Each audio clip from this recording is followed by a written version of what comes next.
What are we doing here? And where are we gonna go? It's like we just woke up one morning, and then it's welcome to the show. Don't ask any questions, just go with the flow. Make as much money as you can, and try your best not to get broke.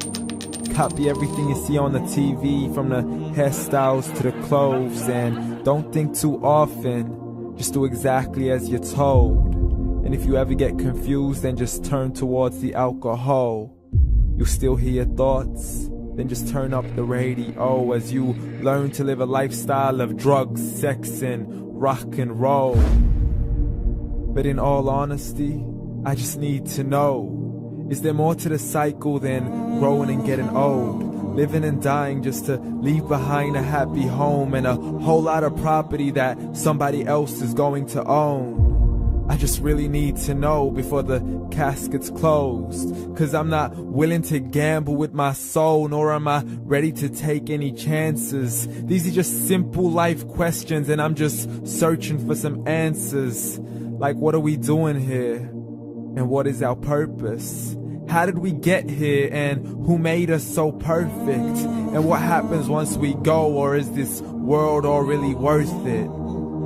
Questions we don't answer because apparently we don't really have to. There's no purpose to this life and our existence is merely natural. Then in that case, please let me ask you, did you create yourself, or was it somebody else who had fashioned you? 'Cause you're a being that's impeccable, faultless and unparalleled. You're a product of supreme intelligence, and I'm merely being rational.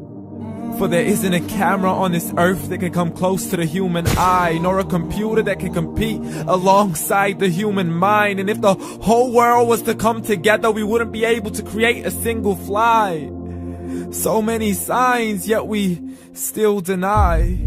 As science tries to justify that all this could come from none, when it's a simple sum. 0 plus 0 plus 0 cannot possibly ever give you 1.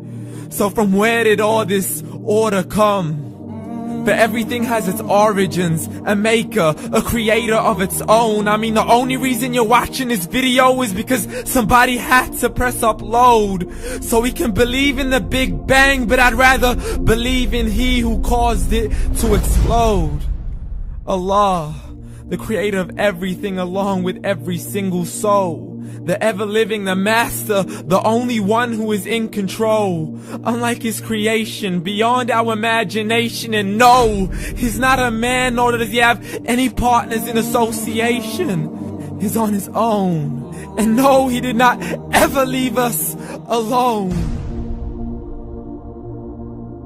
Just like every manufacturer, he left us with an instruction manual. The Quran and Islam, and I'm sorry to jump to conclusions, but it's the only one possible. The only definition of God is the one and only supreme being. It's logical, a book with 0 contradictions, with miracles that are both scientific and historical, all revealed over 1400 years ago. Like the detailed description of the human embryo. The descriptions of the human embryo in the Quran cannot be based on scientific knowledge in the 7th century. To the mountains as pegs holding firm the earth below, and the 2 seas that don't mix in a complete separate flow. To the planets in orbit, alternating night and day as they stay in flow. The expansion of the universe and the creation of everything from H2O.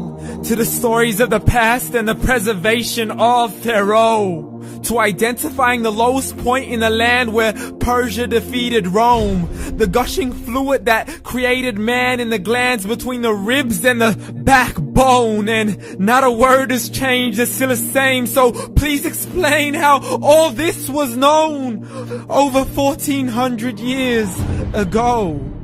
To a man who couldn't read or write, as he would recite whatever the angels spoke. And if you still don't believe, please try to come up with something that's even close. But you can't, so we took God as a mockery and his messengers as a joke. Muhammad could not read or write. How's somebody who can't read or write gonna start a religion? Dismiss his scriptures as legends and tales of the ancient folk, as we live life according to our whims, desires, and hopes. saying this life is the only home we will ever know. We will live then die, then simply turn to bones. YOLO! Correction, after the grass dies, the rain arrives and it regrows, and Allah promises to do the same thing to your very soul and bring you back from your very fingertips to your toes, as the all-seeing supreme being watches us so close, and we are surely being tested in our wealth, our health, and our self, and everything that we've been blessed with. So believe, for we will surely be resurrected and be brought back to our Lord and account for every single deed, as He hands us our books and orders us to read. From the bad to the good and everything in between. You yourself are sufficient for your own accountability, so don't be mad at me. You are the one who thought He wouldn't come back to me. I gave you a whole life long to search after me, but you were busy in all that which was temporary. So read, and glad tidings to all those who believed. And if you disbelieve, read. And don't let that day be the first day you find out what your life really means. Read.